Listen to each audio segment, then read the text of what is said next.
C'est un sujet toujours sensible, l'aide médicale à mourir. Eh bien, le Collège des médecins y a beaucoup réfléchi, évidemment. Tamara Teresco, bonsoir à vous. Bonsoir. Le projet de loi, la loi entre en vigueur en décembre, donc très bientôt.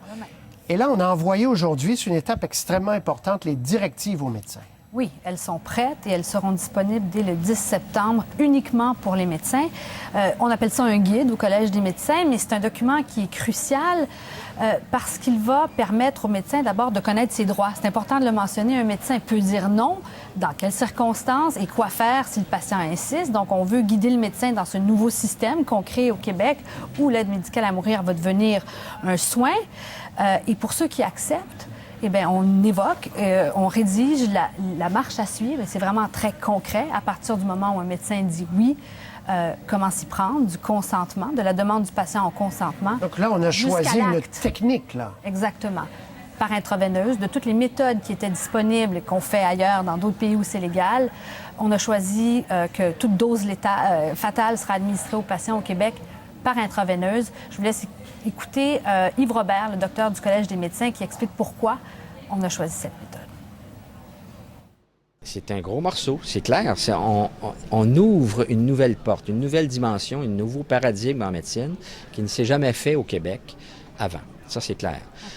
En publiant ce guide. Mais on le publie parce qu'on veut que ce soit bien fait, bien encadré et qui respecte les normes reconnues. Et on a jugé aussi que par intraveineuse, c'était la méthode dans les circonstances la plus humaine et la plus rapide. Vous avez rencontré une famille qui attend, si je peux dire, que la loi soit en exercice, là. Une femme qui souffre de post-polio. Pour savoir qu'est-ce que ça représente, cette étape-là. Bon, c'est un guide qui est destiné aux médecins, mais qu'est-ce que ça représente pour les gens qui se sont battus pour avoir accès à l'aide médicale à mourir? Et ce qu'on me dit, sans généraliser, c'est que ça leur permet pour la première fois de fermer les yeux et d'imaginer comment ça va se passer, d'autant plus que la loi et les consignes qui ont été publiées aujourd'hui, qui vont être publiées par le Collège des médecins, prévoient qu'un médecin qui accepte de fournir l'aide médicale à mourir à un patient pourra amener une trousse, cette trousse de médicaments importants qui se procurera auprès des pharmaciens, pas seulement dans un hôpital, mais à la maison. À la maison, si c'est le soin. C'est très important parce que c'est le souhait de beaucoup, beaucoup de gens qui sont en fin de vie, dont la dame que je vous présente, Nicole Gladu. Tout ça n'est que de bonnes nouvelles. Et je crois que ça rencontre l'immense majorité des souhaits exprimés par les gens. Bien, moi, je le ferai avec mes amis très proches. Je le ferai ici. Je le ferai peut-être au moment du coucher du soleil. Ça, toujours, j'appelle ça mon heure magique.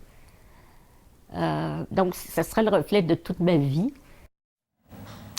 Et une mort digne, selon ces critères à elle. C'est vraiment une révolution. Il y a encore beaucoup de médecins qui refusent. Vous avez des entrevues, on verra dans votre reportage ce soir aux 22h. Donc, des médecins qui disent, nous, jamais on ne fera ça.